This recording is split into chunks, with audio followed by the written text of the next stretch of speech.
So this one's gonna be a little weird. This is like I'm gonna mention it again. We do a lot of random things here, and this one is no different than that. This video was shot before, well, part of this video. The first half of this video was shot before I even took the Ranger apart.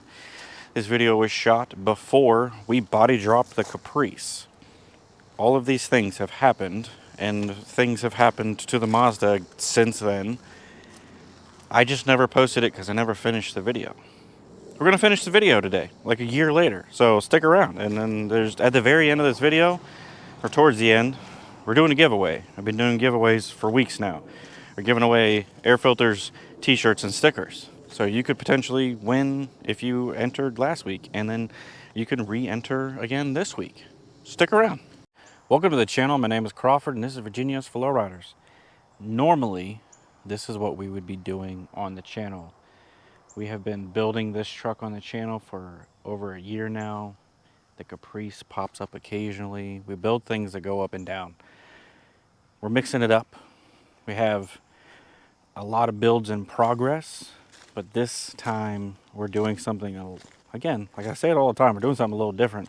We're trying to be, I don't know, we need to build a daily driver, and this daily driver is something that I've never owned before, and it was an impulse purchase.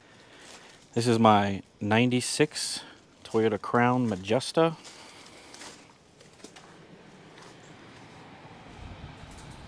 I wanted something that I could potentially put 150, 200,000 miles on, and I figured a naturally aspirated 2J is a good opportunity from that. There are tons and tons of Lexuses on marketplace around here with 300 and 350,000 miles.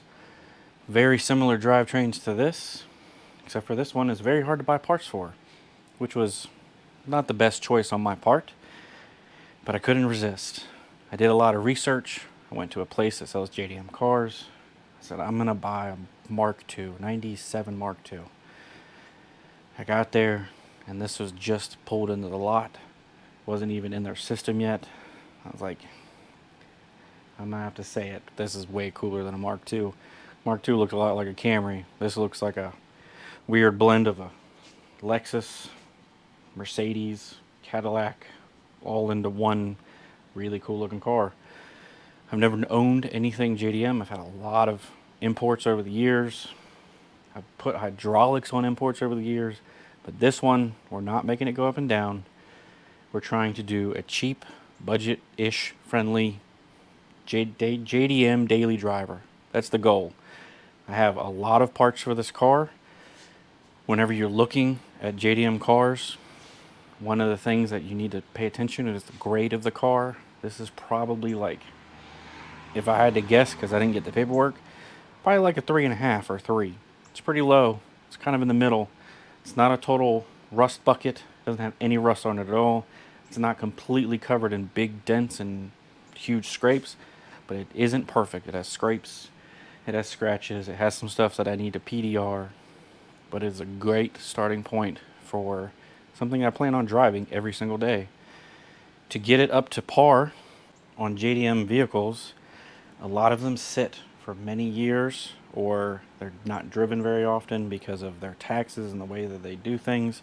I'm not going to act like I know all of the ins and outs of that, but a lot of these things sit for a long time, so whenever you get them, the best thing to do is right off the bat, timing belt, water pump, all of the normal, say, 60,000 mile things that we're used to here need to be done because these cars are old. Like, again, this is things 30, close to 30 years old now, or whatever it may be. They have a lot of things that need to be done for them to be technically reliable. And in those things, I have this massive pile of parts. I have new calipers, rotors, pads, a complete tune-up, gaskets, coilovers, some parts I got off marketplace, and all of these things need to go on here. And we also have a brand new set of wheels and tires because I do not want to buy 15-inch monster truck tires for this thing. It's got to look at least kind of cool. I like the style of the wheel, but we need to mix it up a little bit. For all of the people that have never been to the channel, we usually do stuff that is highly fabrication. And for all the people that are used to the channel, this is going to be a little different from that. It's a lot of bolt-on stuff. So we'll get right back to the normal stuff probably the very next episode. Next Sunday, we upload every single Sunday. I'm going to try and keep the rambling to a minimum and just jump into the work. There's a lot of work. I don't think I'm going to show necessarily the water pump and all the other things that are maintenance stuff. We're going to start off with brakes. A big thing with these, just for information, because I'm part of Facebook groups where the guys go back and forth constantly with this stuff. I try to use the information from those people, purchase things that they recommend and things that people have actually tried, because they, again, this was an impulse buy, and you can't just go to the local parts store and buy things for it. Everything you buy has to be researched, because they don't sell parts for this. It's a car they never made here, so it's a little weird. So bear with me as I'm trying to explain all these things in the very end of each video, because I don't think I'm going to get this wrapped up into one video. At the very end, I'll put a parts list of everything that I used that actually fit the car. So I'm hoping everything that I bought in that massive pile actually fits the car. I feel like I've already been rambling for like 5 minutes straight. We're going to jump straight into it. My buddy Justin's here. We're going to help me. We're going to knock out the brakes, I hope. We're going to start out with attempting to put a Lexus brake on the front of this thing, because again, they don't sell parts for it. You're going to hear me say that a lot, because it is, if you ever decide to do this, do your research about which car you purchase to see if you can actually just get something as simple as brake pads, because this one, you can't. There's a lot of Crowns out there, Royals, Majestas, Royal Saloons, all of those. They're all different. This one's no different from that. Nothing fits it. So we're going to try and convert everything on the brakes to a US style Lexus brake. But again, if you've never been here before, make sure you do all normal YouTube things. Go back and check out all the fabrication videos. There's a ton of them, and there's going to be a ton more. We're going to be getting the Ranger in here soon. I don't know at which time I'm going to drop this video, but as of this moment, the Ranger hasn't been cut up yet, because I'm ordering steel and yada yada yada. I'm rambling. Let's just get to work.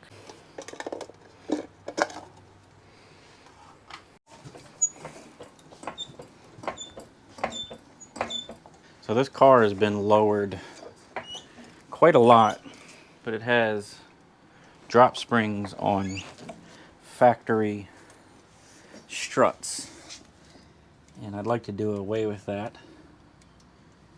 because it bottoms out a lot. I'd like a little bit stiffer ride, even though it rides really well. But in that, I did buy some upper control arms. Not sure if we're going to put those on right away, but or if they're even going to fit, because everything I purchased is kind of hit or miss. I got a little washer built into them.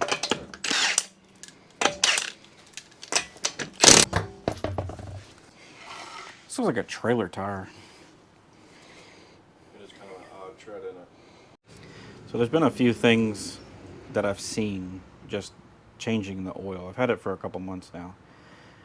I've only changed the oil, and while I was underneath of it trying to get a parts list together, some things that were questionable, and the reason that we're doing all of these things to it, such as the coil spring being welded to the strut.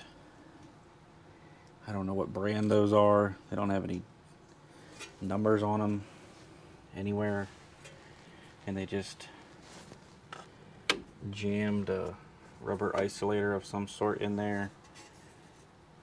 The welding part it's definitely questionable. So this is the same generation GS 300 calipers and rotors is what I'm going to attempt to use. Just looking at it off the bat, it definitely looks larger than this. The caliper almost looks like it's the same thing, but I can guarantee it's not. But there's definitely some heat spots in this stuff and a lot of scale that I'm pretty sure I drove off of it, but we're going to try and take this stuff apart real quick, and hopefully all this stuff bolts on. Fingers crossed. So we're gonna attempt to leave everything in place with the brake line hooked up to it before I disconnect everything. That way, just in case, I can put it all back together.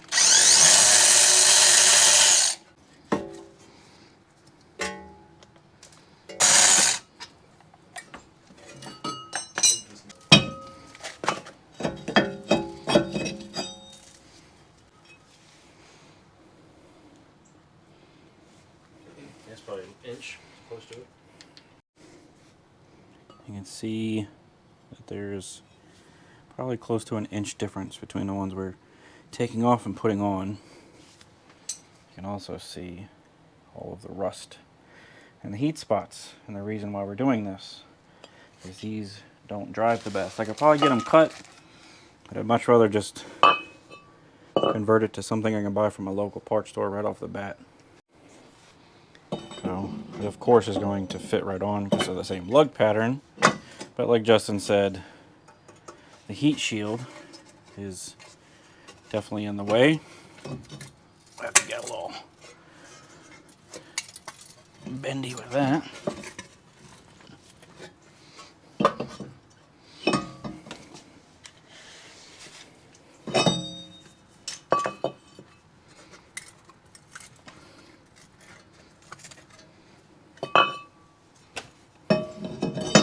Look at that, it fits right on there with no modifications. Like it was meant to be on there. There's a little lip it sits on. Side by side comparison, there's definitely a difference in girth and height. The hardware does transfer over. I'm just gonna go for it and see if they bolt together. I didn't buy soft lines because I didn't think about it, I guess. So we might be putting this together and slowly backing it out of the driveway, out of the garage, and then taking it back apart, which kind of sucks. I just want to make sure all this stuff works. Which that already goes right there. That works because it's clearing. That's cool. Yeah, we're looking good so far.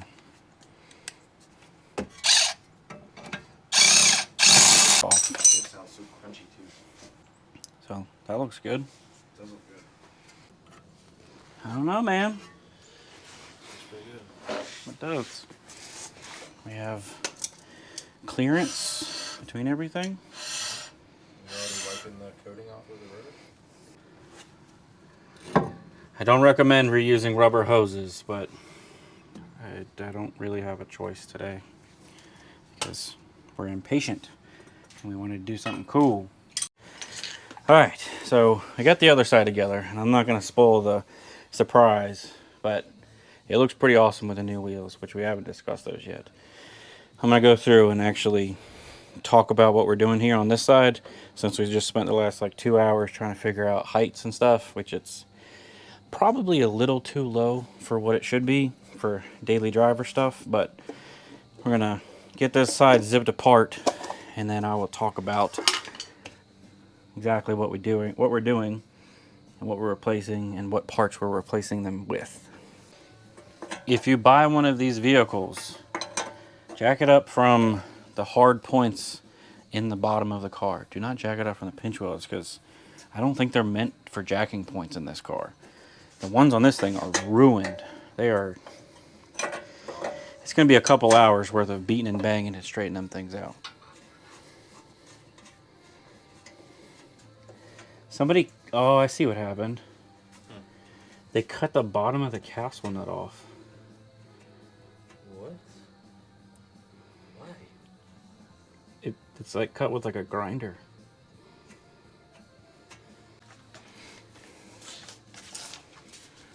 I guess they decided they didn't need that nut to be a complete nut anymore. And we looked up those drop springs.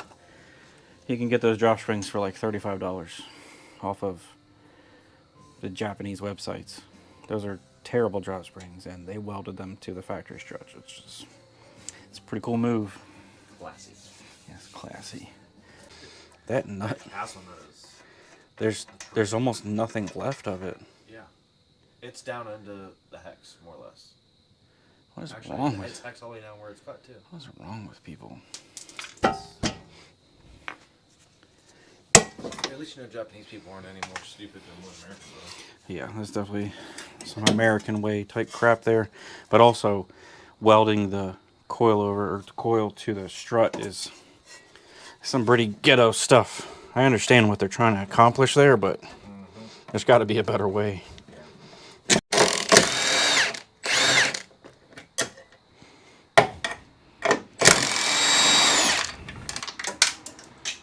Hit the ground, we're good.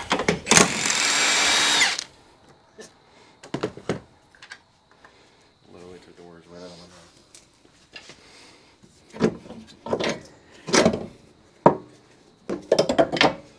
Go to scrap pile. Yeah, Gotcha. pretty much. Can't believe how loose those bushings are for them bolts being so tight. Bushings are shot. I know that for whatever reason, from just reading forums here lately, or not even forums, they don't call them anymore, it makes me sound old. Reading Facebook groups, import dudes get stuck on brands and they're like ride or die. So when I show you this is stuff that I read reviews and I just picked from reviews. I haven't had an import in a really, really long time. Back in the day, Godspeed was known as absolute garbage, and they made coilovers that lasted like 6 months, and they were trash. The Godspeed stuff is literally the only control arms that I could find that would fit this car, so that's what I purchased. These are Godspeeds. This is the original. These hike up like a significant amount. You can kind of see they kick up, so it allows for a better ball joint angle. These are flat. So I went with Godspeed. And as far as coilovers, I went with BCs because everybody seems to be okay-ish with them. This is what I found that I could easily purchase. Like I was just telling Justin, if one ever took a crap, I can buy one. I don't have to buy 4. If I have any issues, they're easy to deal with. They have quick, fast shipping. It seemed like a no-brainer. Fortunatos are awesome. My buddy had, from what I was told back in the day, the first set to ever be on an S14. I'm talking like 10 plus years ago.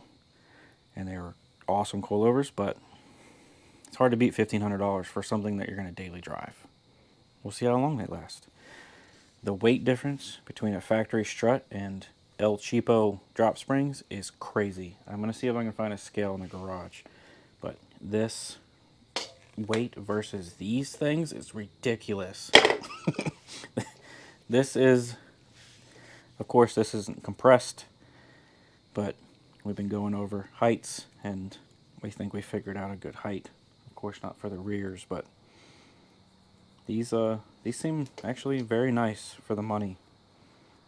These is like, I think I'm gonna pay like $1,500 for these, which isn't bad. Back in the day, that would have been terrible. That was expensive coilovers back in the day, especially when I didn't have any money. But we're gonna slam all this back together real quick, and then I'll reveal the wheels, which, again, these are controversial because the people put them on everything. But we'll see in a few minutes. Well, it's been about a year, and not much has changed on the Crown. I've been driving it, not a whole lot, not as much as I anticipated. I really thought my Lincoln was on the last leg, but Lincoln's still ticking, man. So I'm gonna keep on driving the Lincoln. We're 230,000 and counting. Hopefully, maybe we'll get up to 300, and we'll just have the Crown here as backup when that time happens. So the Crown, it's been good. I haven't done the timing belt. I haven't done the water pump. Haven't seemed like it needs to be done. I do need to do the valve cover gasket. It developed a leak, but overall, the Crown has been, it's been my weekend drive, basically. Whenever I don't drive the Caprice, and I don't drive the Mazda, and I don't drive the Daily Driver, or my truck, I drive the Crown. That's my going out on the town rig, basically. But it's been a great car. It's very cool. Gets a lot of weird reactions. I forget that it's not a normal car now because it's just used to driving it. So you get a lot of weird looks because it's right-hand drive and it's something that nobody's ever seen. It's looking pretty good. This is what I decided on my final ride height. So it's kind of an optical illusion with these big body Japanese cars.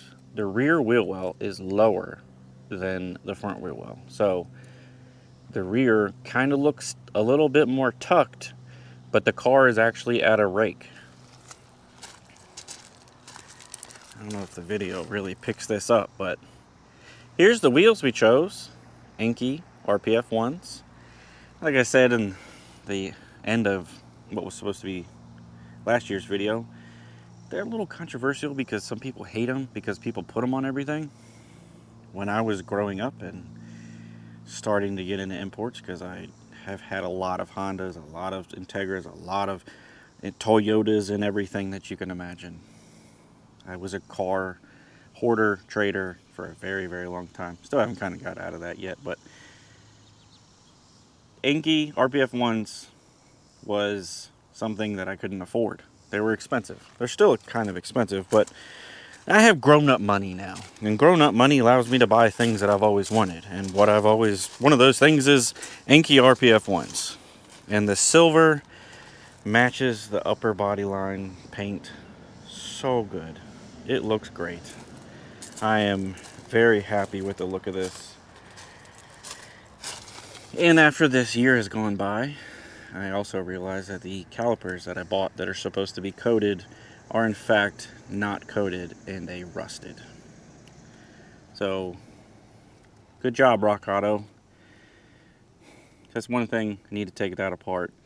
I have hub-centric rings I need to put in this. I don't know if I'm going to get to that today. I'm going to get the tent out. I have some interior pieces. I have a new grill for this. I got some stuff off Marketplace. Found a guy that had one of these that was wrecked. It was totaled in the rear. I got some floor mats that we're going to try and revive. They are beyond rough. I don't know what happened in the driver's side floor mat, but it looks like a crime scene, basically. Super rough. So we're going to see if we can bring this back to life. We're going to throw a grill in it, and then we'll probably wrap this up. I don't know. I got a new radio for it. Factory replacement radio because somebody butchered the dash. I'm pretty sure a young guy owned this in Japan at some point. It was probably his grandpa's car, and he took it over. I don't know how that works over there, but there's some questionable things done to this vehicle. But now it's here. We're trying to make it better. So I'm going to get the pop-up tent out because it's supposed to storm soon, which is probably just going to make it more humid. It's already going to be 90 degrees with like 75% humidity today. So we're going to see this sweat ring just progressively get larger and larger.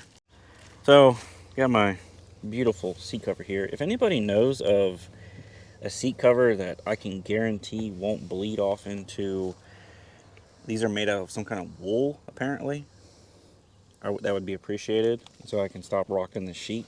The sheet is the only thing that I own that I can guarantee won't mess it up because I'm a mechanic for a living.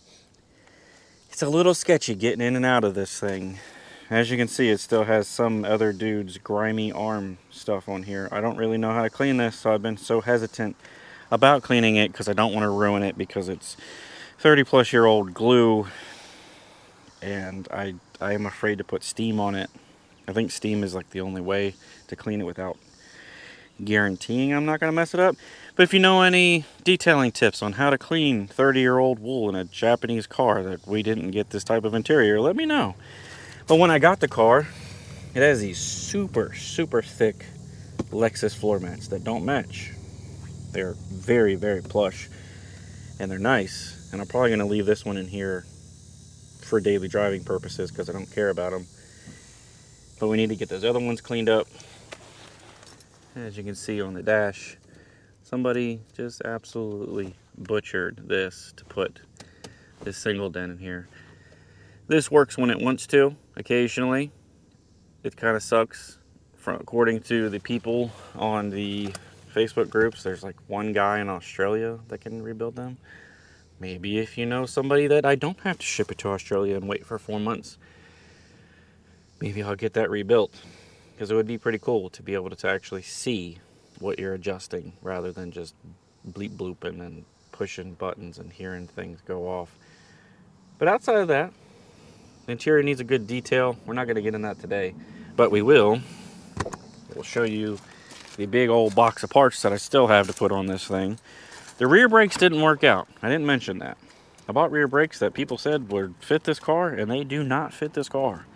So I have this big tote full of parts still that I haven't gotten into, mainly like ball joints and stuff, but car's been doing great, so I haven't been avoiding it. I have another complete dashboard assembly here. I was told that it comes on periodically, just like the one that I have in the car, but I don't know. At least I'll get away from the butchery of the single DIN radio. I can go back to the factory stuff. I have this bezel that isn't completely tore up. It's got some scratches, but it's overall in pretty good shape. So here we go. Not too bad. Kind of disgusting. Just dirty. And then you get to whatever that stain is. And then the crime scene one for the driver's side.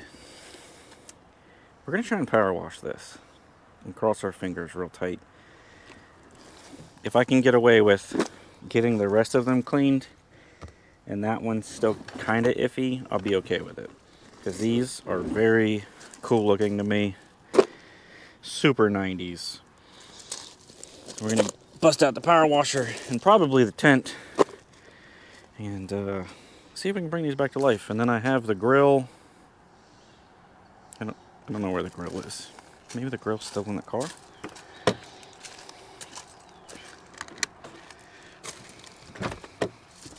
There's the grill. I have a fresh grill that is not peeling and falling apart like the one that's in the car.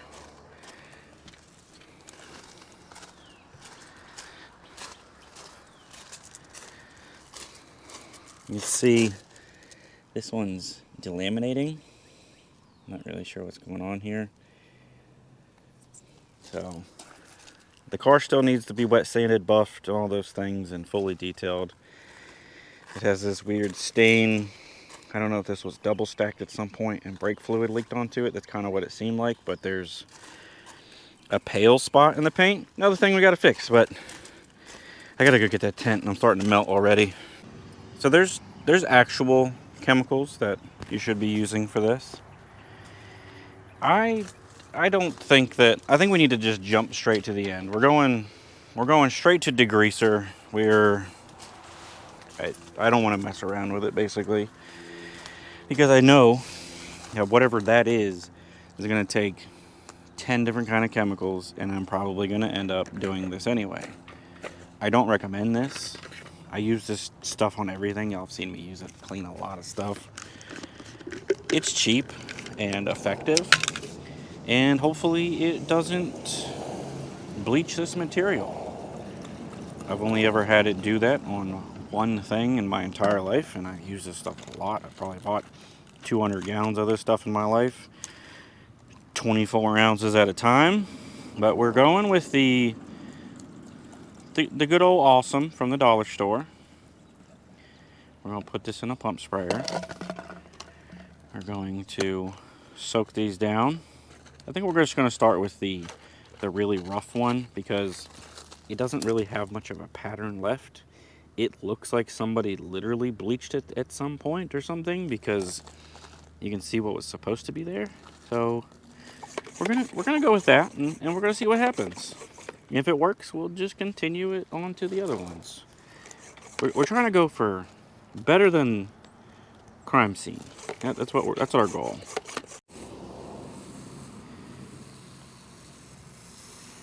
Cross your fingers and your toes that we don't completely ruin this. Probably should have tried it on an area that is still good looking. I don't see any bleaching going on. We're just going for it.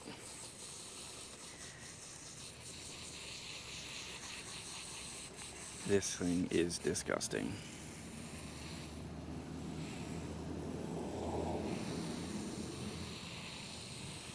After this is extremely saturated, way more than it ever should be,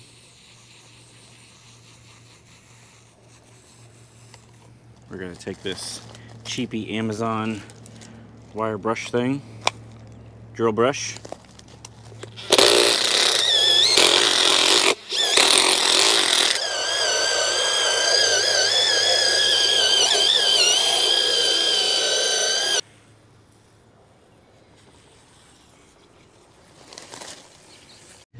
James came by to give me moral support. We're going to follow this up with another tool that I don't recommend doing this with, but it shows instant results, and we're trying to be impatient about this.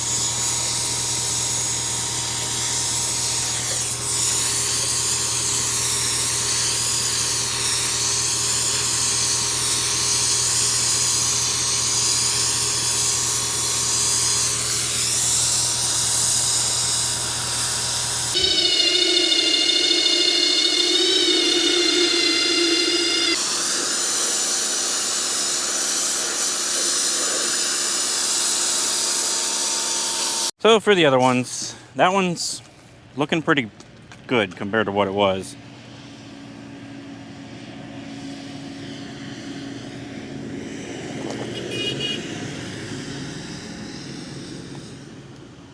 For the other ones, I'm actually going to use some stuff from a detail shop near me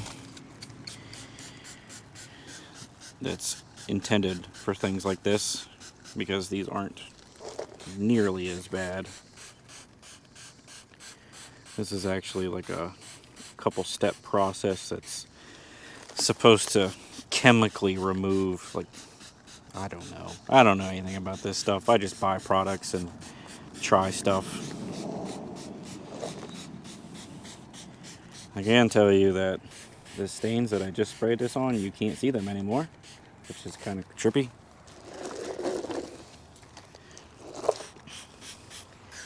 I'm still going to hit all these with the power washer. That first one, I think it's clean enough that we can actually re-dye it. We can just dye it dark gray, because the fibers are all messed up. I don't know how this video turned into cleaning floor mats, but thanks for hanging out if you've made it this far.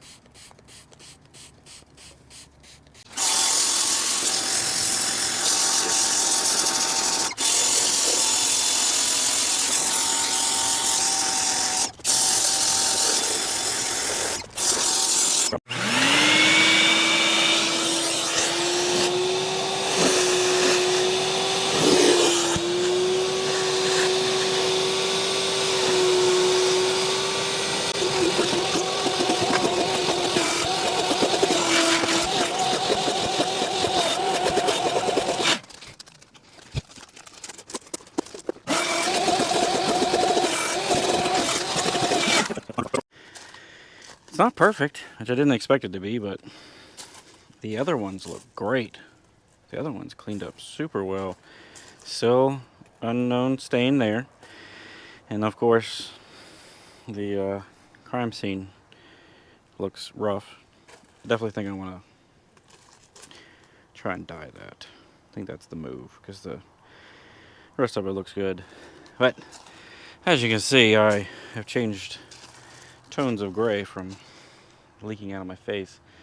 James is here. We're going to do a giveaway winner real quick and then wrap it up, because I don't want to be outside anymore. We can put the grill in a different day. And if y'all want to see more Crown videos and random other project vehicles, let me know, because there's a lot of them to do. It's way too hot to continue to do anything out there, so I'm giving up for the day. So I appreciate y'all sticking around and watching me clean floor mats. That's kind of weird.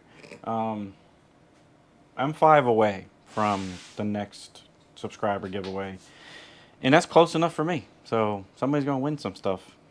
So I got the YouTube random comment picker app thing, like I use every time. Hopefully that same guy doesn't win. That I have to keep telling y'all. I don't know why it pulls it up. For some reason, this app loves him. I'm gonna video your phone so people Yeah, don't think you're lying. yeah. I think that he has it in with this app because for some reason it always picks him. So we're gonna do fetch. We're gonna not do include replies. Continue. Out of, come on, 54 total comments. They went. Oh my god! I swear. I got the video. Whiskey Dents, you need to email these people and figure out what it is with your comment. I think Whiskey Dents pays him or something. It's picked him like 8 times. I don't understand. He's got a little monopoly going on. He the side. has to know these people, I swear. If you've never watched Whiskey Dents, he has a YouTube channel. You should check him out. Let's try this again. Right. Pick a winner. Christopher James 867 is the winner. You need to email me. I'm gonna have to go back and comment on the last guy that won because he hasn't emailed me back. I haven't sent out 2 winners ago. So if you're watching, I'm sorry. I was waiting for the other guy to send me his stuff so I can go to the UPS store and one shot. He still hasn't hit me up. I'm going to try and find one of his old comments and comment on it to see if I can get him to hop on YouTube for a couple minutes so he can tell me what he wants. But Christopher James 867, you are the winner. I'm going to screenshot that and put it on the screen. Woo! You're going to tell me a t-shirt size, an air filter style, and I will send you stickers along with all of that for free. Just me showing appreciation.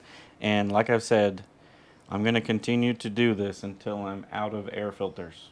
So there's going to be a whole lot of winners. So stick around and keep commenting. Hashtag Virginia's for Lowriders. And make sure you subscribe. If you don't subscribe, the giveaway doesn't work.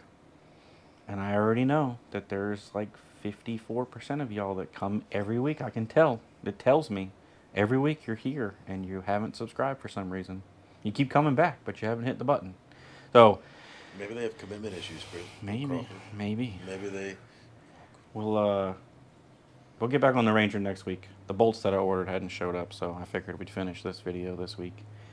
They're supposed to be here tomorrow. Normal Amazon things where it tells you it's going to be here and then it doesn't show up for 4 more days. That's what's happening. And it's the Ranger. It's cursed. So see you again next Sunday. Thanks for watching.